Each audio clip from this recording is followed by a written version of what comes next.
This is Fantology. You may have heard of us. Okay, on to Senlin Ascends. So no spoilers for now. Should we start with opinions? Let's do that. Let's do that. Yeah. Well, can I just try pitching it real fast? Yeah, let's do that. Okay. Okay. So this book is not like a typical epic fantasy book, I'd say. It's more along the lines of, I keep comparing it to Douglas Adams and Neil Gaiman, kind of, and maybe a little bit of Terry Pratchett, although I haven't read many of his books. But it's kind of a setting that's a little bit maybe more familiar to ours. I don't know if I classify it as steampunk, although it does have some steampunk elements in it, but it I would say steampunk. okay, yeah, but it's not as dark. It's not like as dreary as I would say a lot of steam. I'm not too familiar with steampunk books, so Is that a hallmark of steampunk being dark? And I just thought steampunk was just like, funny hats and clockwork things and engines. yeah, maybe. I saw Carnival Row. That's like where my main thing of steampunk. Okay. Anyway, but it has really enjoyable. Well, it has very unique characters. I'd say the characters are not just like a typical fantasy book character. It has kind of different takes, and there's a lot of humor in it, and it's pretty well paced, not super long. So that, and these are all my opinions, of course, people might disagree, but that's kind of my pitch. If you want something a little bit more zany or whimsical than like Sanderson is, then this might be a fun thing for you to try out. Ryan, what would you add? I think I agree with Josh for the most part. It has a few starker elements, but it does have, I don't know, it's a good mixture of some dark elements and some lighthearted ones. But I think it's enjoyable, and it felt very different from everything else I'd read this year. Yeah, in a good way. The setting is really what first set it apart for me. Like, they're literally climbing the Tower of Babel, right? And it's this kind of crazy setting within the tower, and you'll see when you read the book that there's different settings within the setting in different parts of the tower. The characters are great. The main character is very human, different than your typical hero. I think I saw a thing where Josiah, the author, said that he felt like a lot of heroes were not like real people, where they had flaws, but they were like hero flaws. They weren't like real people flaws. And Senlin, who's the main character, is very human and has like, he's kind of stupid sometimes, and he seems like, basically like, if I was in a fantasy book, this might be how I acted. Yeah, imagine taking like your quirkiest teacher, not quirkiest. I wouldn't say quirkiest. I don't know. Imagine taking a teacher that took themselves very seriously, but still had a sense of humor, and then throw them in the middle of a kind of crazy, zany fantasy world. I think that gives you kind of an idea for what you'd expect from it. What are your comps for this book? My favorite that I've said a few times is a series of unfortunate events. That's a more YA series than this book is. Not that this book is like super adult or dark or anything, but just like the general tone is more adult. Series of unfortunate events, more YA. But just some of like the situations and characters and the humor and the absurdism, whatever that word is, that all kind of reminded me of unfortunate events. I think a mix between, for me, and I said this with the Douglas Adams and the Neil Gaiman, but maybe a mix between Hitchhiker's Guide to the Galaxy and Neverwhere. If you've read either of those, I think it's kind of a combination of those. That's the Neil Gaiman, right? Yeah, Neverwhere is Neil Gaiman. Hitchhikers is Douglas Adams. Yeah, I said it was very different from any other book I've read this year, and I'm drawing up a blank when I'm trying to think of a similar book that I've read recently. So it's unique. That's a great selling point.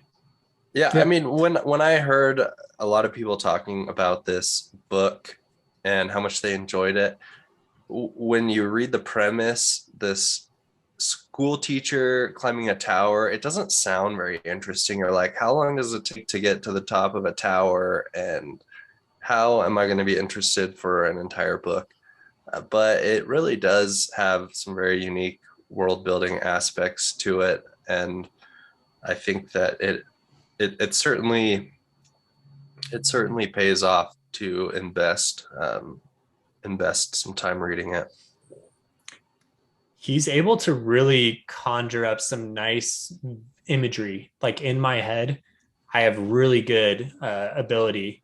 I'm not trying to brag about my own ability to imagine these things. I mean, the text does a really good job of helping me imagine what these settings look like, and they're very unique settings. They're very zany settings, but I'm able to imagine all these things really well, which really speaks to the quality of the prose and the world building and imagination here. Mm-hmm. Agreed. Okay, should we talk about let's talk about the origins of the book. This is still non-spoilers, but I just thought this is interesting. So he published this book in 2013, self-published, after writing for years. He was a poet for a while, and then he's like, I don't want to do that anymore. So he wrote this book after writing when he was younger, fantasy books when he was younger. And he self-published in 2013 and sold like 250 copies in the first 3 years. So basically nothing.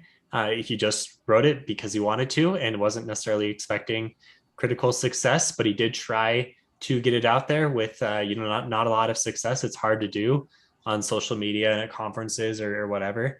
But then he entered into Mark Lawrence's, an author that we've covered a little bit, although we are still kind of in the midst of reading his books. He entered into Mark Lawrence's self-published books, or like smaller fantasy books. I guess anyone can enter this competition, although I'm not very familiar with it.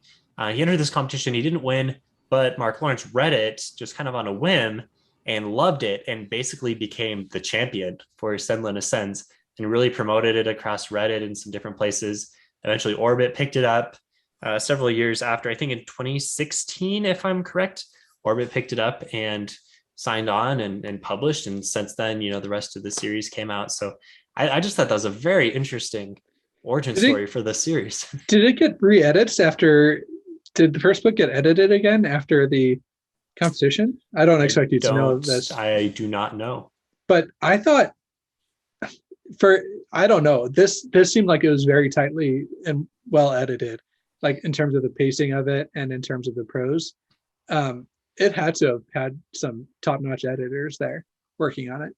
And I'm shocked that it didn't get more success faster, because it's a really well-written book.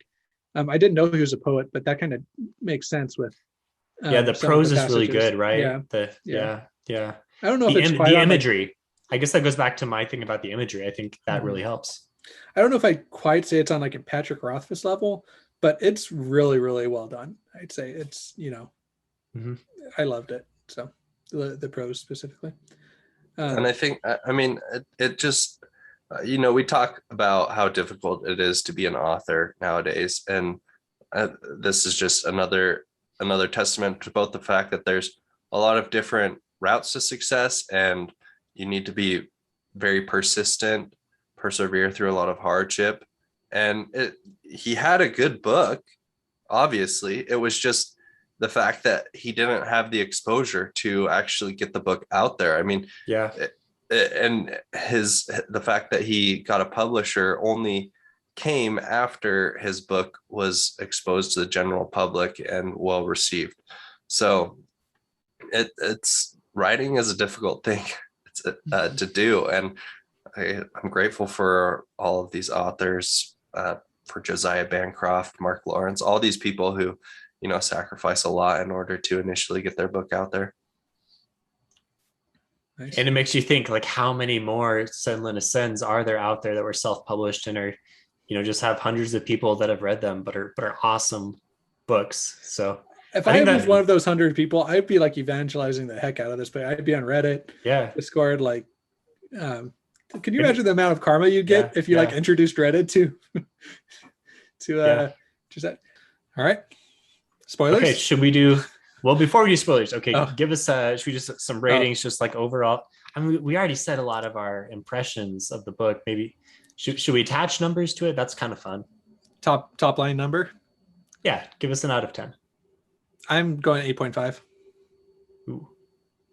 It's very high bar. Yeah, I really liked it. I think I gave it 5 stars on when I finished it on Goodreads, because I was reading on the Kindle and it popped up with an opportunity to give a rating. But I initially would have given a 9 out of 10, but then we talked a little bit, and I think there were some more apparent flaws that I kind of just glossed over because I kind of binge read it. So having talked through the book club, like the first half of the book, there were some flaws that were brought up that I agree with. So it lowered it to an 8.5, but yeah, that's where I'm at. Yeah, I'm similar. I would give it an 8 out of 10. I think that the book has a lot of, the premise is just very unique, and that was a lot of the draw for me. The beginning and middle were a little bit of slow, punctuated by periods of like very interest, when I was very interested in the book and reading it, but it would kind of inevitably slow down again until probably the last third of the book, when it was very quick. And so the pacing was a little bit up and down for me, and sometimes I had to force myself to pick up the book and start reading again. But I'm glad that I read the entire book, and I'm excited to start the next book. I'll go with you, Ryan. I'll give it also an 8 out of 10. I'll be honest, there are times where doing Phantology kind of takes away my enjoyment for reading sometimes, because I'm like, I got to get through this book so we can do the recordings, we can get to the next one, so we can get an episode out, right? It's just kind of like the nature of the game sometimes, but I did not feel that way for this book. I enjoyed reading it all the way through. And although I did read the last bit of it pretty quickly so we could be ready to record, I enjoyed it the whole time. I thought it was, for a first book, amazing. 10 out of 10 for a first book. First book, 10 out of 10. Self-published book, 10 out of 10. Yeah.